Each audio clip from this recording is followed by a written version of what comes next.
ஜெய் குருதேவ்.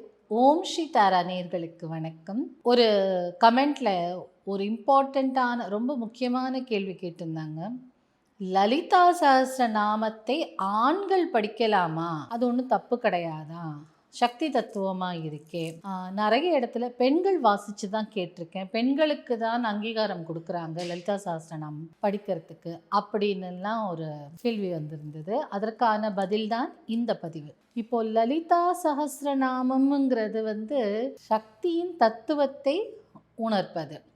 இப்போ நம்ம இதில் சக்தி பெருசு சிவன் பெருசுங்கிற சண்டை இல்லாமல் சக்தியின் முழு வடிவம், சக்திங்கிறது ஒரு வடிவமற்றவள், பால் ஆஃப் ஃபயர்ன்னு சொல்லுவாங்க அந்த பரமேஸ்வரியை, சக்தியை.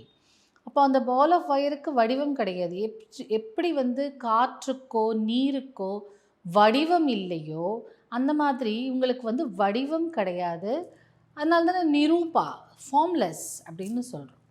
ஸோ அப்படின்னா என்ன அர்த்தம்? அவங்களுக்கு ஷேப் கிடையாது. யார் எப்படி எந்த பாவத்தோடு அவளை வணங்குகிறார்களோ அந்த பாவத்தோடு அவள் மாறுவாள் அப்படிங்கிறது தான் தத்துவம் இல்லையா? இப்போது எப்படி ஒரு தண்ணியை ஒரு பாத்திரத்தில் போனால் அந்த பாத்திரத்தின் வடிவமாக கொள்ளுமோ, அதே மாதிரி ஒரு காற்றை ஒரு பலூன்லேயோ இல்லை ஒரு பொம்மையிலையோ அடைக்கும் போது அந்த பொம்மையின் வடிவை கொள்ளுமோ, அந்த மாதிரி பக்தர்கள் எந்த நோக்கத்தோடு ப்ரேயர் பண்ணுறாங்களோ அந்த வடிவத்தில் அவங்க இருப்பாங்க அப்படின்னு. அப்போது சில பேர் என்ன சொல்கிறாங்க, இந்த உலகத்துக்கே மாதா, உலகத்துக்கு ஜெகன் மாதா இல்லையா, லோக மாதா. அப்போது ஒரு தாய் எப்படி தன் குழந்தைகளுடைய தேவை, அந்த குழந்தை பிறக்கும்போது தாயின் அரவணைப்பில் பிறக்குது, நம்மளை அம்மா பார்த்துப்பாங்கங்கிற பிறக்குது. இன்னொன்று அந்த கதகதப்பு, அந்த தாயோட அபயம், ஒரு ஒரு அது சில குழந்தைங்கள்லாம் பார்த்திங்கன்னா அழகாக அம்மாவோட மடியில் அப்படி, அது உலகமே தெரியாது அம்மா கிட்டே இருந்து, அப்படி ஒரு பாதுகாப்பாக ஃபீல் பண்ணுறது இல்லையா? அப்போது இந்த உலகத்தில் இருக்கும் எத்தனை ஜீவராசிகளுக்கும் அம்மா. அப்போது நம்ம அந்த அம்பாளை தாயாக மதித்து நம்ம ப்ரேயர் பண்ணாலோ, என் தாயா, எல்லாருக்குமே தாய் தானே. அப்போது நம்மளை காப்பாற்ற வேண்டிய நிலையிலும் நம்மளுக்கு ஒரு அபயஹஸ்தம், அந்த அபயத்தோடு நம்மளை அரவணைச்சு கொண்டு போகிறது, பாதுகாக்கிறது, நமக்கான அன்பை கொடுக்கறது, தன்னுடைய அரவணைப்பிலேயே நம்மளை எடுத்து செல்வது, அப்படியெல்லாம் எப்படி ஒரு தாய் பண்ணுவாங்களோ அதே மாதிரி தான் அந்த அம்பாளும் பண்ணுவாங்க. இப்போது இந்த லலிதா சஹஸ்ரநாமம் பிரம்மாண்ட புராணத்தில் ஹயக்ரீவர் அகஸ்தியருக்கு சொன்ன அவருடைய மகிமைகளை இந்த லலிதா சஹஸ்ரநாமத்தை பற்றி சொல்கிறதாக இந்த பிரம்மாண்ட புராணத்தில் கொடுத்துருக்கு. லலிதா சஹஸ்ரநாமம் லலிதா பரமேஸ்வரியே தன்னுடைய வாக்வாதினிகளுக்கு கட்டளையிட்டதாக, வசினி, காமேஸ்வரி, அருணா, இப்படி பல வாக்வாதினிகள் இருக்கிறாங்க இல்லையா, இவங்களுக்கெல்லாம் தேவியின் ரகசியங்களை தெரிந்த மாதிரியும், அதே மாதிரி அந்த ஸ்ரீசக்கரத்தின் ரகசியம் அதை பற்றியெல்லாம் தெரிந்தவர்கள், லலிதா பரமேஸ்வரியின் ரகசியங்களை தெரிந்தவர்கள், அப்படின்ற உலகத்தின் பற்றின, பிரபஞ்சத்தை பற்றின ரகசியங்களை தெரிந்தவர்கள். அப்படின்னும் பட்சத்தில் அவர்களுக்கு கட்டளையாக லலிதா தேவியே, அந்த பராசக்தியே சொல்கிறாங்களாம், நீங்கள் இந்த மாதிரி எழுதுங்க அப்படின்னு. அதை ஒரு பாக்கியமாக கருதி இந்த தேவிகளெல்லாம் எழுதினதாக சொல்லப்படுது.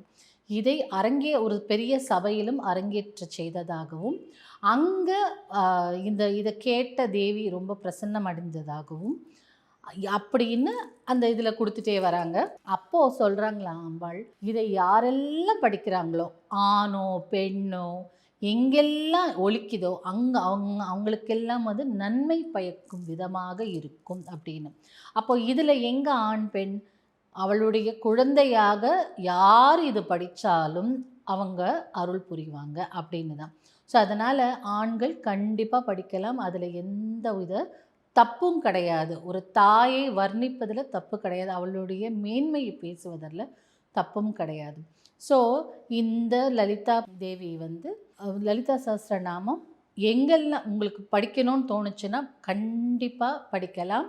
அதே மாதிரி மனப்பாடம் செய்யணும், அப்படி கடன்னு ஓடணும் அப்படிலாம் இல்லாமல், ஏன்னா பெருசு இல்லையா, எப்படி இருந்தாலும் நீங்கள் பொறுமையாக சொன்னீங்கன்னா ஒரு 1/2 hour ஆகும், இல்லை ஃபாஸ்ட்டாக சொன்னீங்கன்னா 20 minutes ஆகும். பட் அதனுடைய மீனிங், அவளுடைய அந்த வர்ணிப்போட அர்த்தத்தை புரிந்து கொண்டு சொன்னால் இன்னும் பலன் அதிகம், இன்னும் சுவை அதிகம் இல்லையா? ஒரு பாட்டு கேட்குறீங்க, அந்த பாட்டோட மீனிங் நம்மளுக்கு புரியும் போது அந்த பாட்டு நம்மளுக்கு ரொம்ப பிடிச்சிரும். மேபி அதில் சில விஷயங்கள் நம்மளுக்கு பிடிக்காம இருக்கலாம். சில மியூசிக் எனக்கு ரொம்ப காது இரைச்சலாக இருக்குன்னு சொல்லலாம், இல்லை இந்த மியூசிக் எனக்கு பிடிக்கலன்னு சொல்லலாம், இல்லை அந்த படம் எனக்கு பிடிக்காது அதனால் எனக்கு அந்த பாட்டு பிடிக்காதுன்னு சொல்லலாம். பட் அந்த மீனிங் நம்மளுக்கு தெரிய தெரிய அந்த பாட்டை நம்மளுக்கு பிடிக்க ஆரம்பிச்சிடும். அந்த மாதிரி மீனிங்கை புரிஞ்சு அந்த வர்ணனையை புரிஞ்சு படிக்கும்போது அதனுடைய சுவை அலாதி அப்படின்னு சொல்கிறாங்க.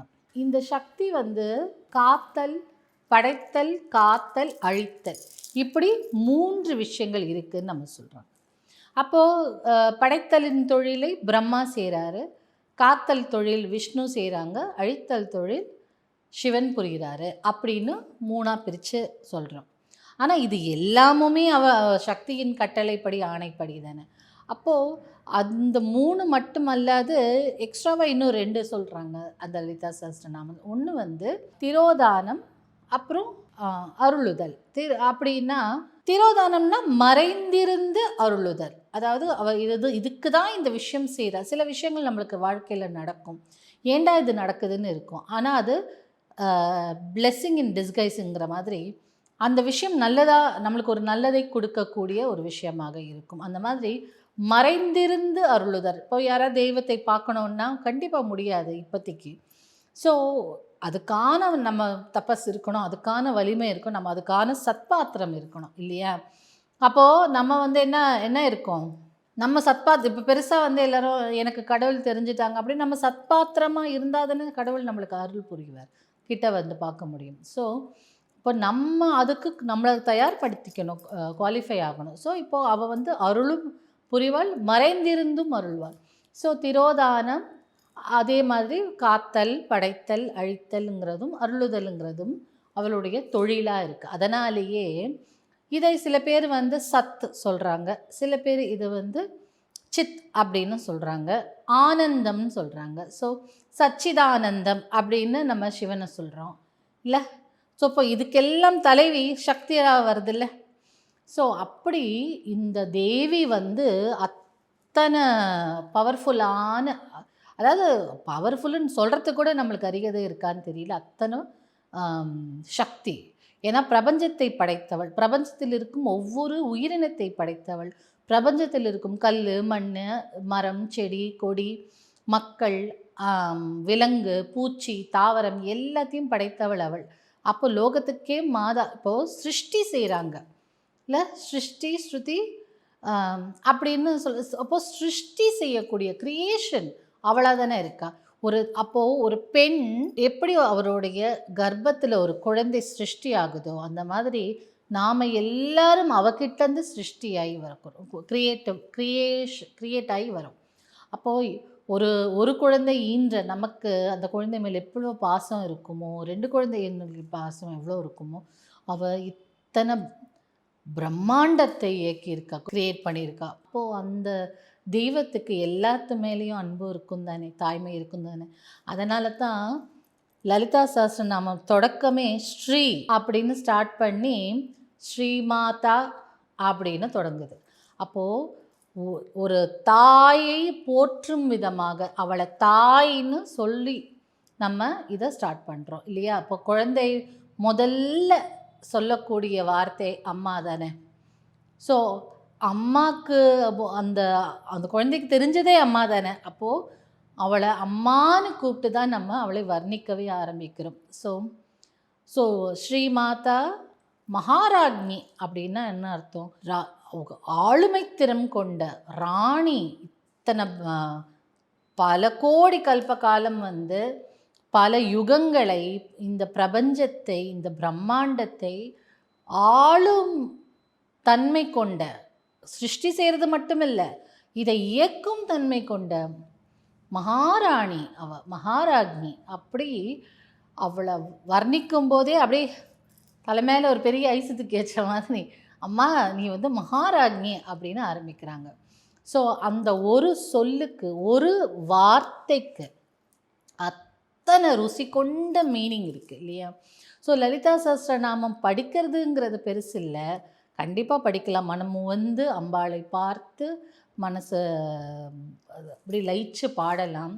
ஆனால் அதனுடைய மீனிங் தெரிஞ்சு நம்ம படித்தோன்னா அதனுடைய சிறப்பே சிறப்பு தான். அதனுடைய ஈர்ப்பு, அந்த ஒரு அட்ராக்ஷன், அந்த ஒரு அம்பாளோட கனெக்டிவிட்டி சொல்கிறாங்கல்ல, அந்த மாதிரியான ஒரு கனெக்ஷன் கொடுக்கும். ஸோ அதனால் எல்லாரும் படிக்கலாம், எங்கே வேணாலும் படிக்கலாம். கோயில்களில், உங்களுக்கு வீட்டில், அதற்கான பெருசாக இப்படி தான் இருக்கணும், இந்த இடத்துல தான் இது ஓதணும், அந்த இடத்துல தான் அது சொல்லணும், இப்படி ஒரு இடத்துல தான் இருக்கணும்னு அவசியம் இல்லை. மனசு பூர்த்தியாக, மனசு சந்தோஷமாக நீங்கள் வந்து உங்களோட ஹாலில் உட்காந்து சோஃபா மேலே உட்காந்து படித்தாலும் தப்பு இல்லை. அது மனசால் அம்பாளை வேண்டி படிக்கலாம், அதனால தப்பு இல்லை. பூஜை அறையில் சொல்லணுன்னா சொல்லுங்கள், கோயிலில் போய் உட்காந்து சொல்லணுன்னா சொல்லுங்கள். இல்லைங்க எனக்கு அதுக்கெலாம் டைம் இல்லை அப்படின்னா மனசார நீங்கள் ட்ராவல் பண்ணும்போது கூட அது சொல்லிகிட்டே போகலாம், ஒன்றும் தப்பு இல்லை. அம்பாள் நேமே, அம்மாவின் பேரை சொல்கிறதுக்கு நம்ம எதுக்கு 1000 தடவை யோசிக்கணும்? அதனால் அம்பாளுக்கு எதுவுமே தவறு கிடையாது. அம்மான்னு நீங்கள் நினச்சிட்டிங்கன்னா கண்டிப்பாக படிக்கலாம். ஆண்கள், பெண்கள், குழந்தைகள், பெரியோர்கள் எல்லாரும் படிக்கலாம். எல்லாருக்கும் அம்பாளின் கிருபா கடாட்சம் கண்டிப்பாக கிடைக்கும்.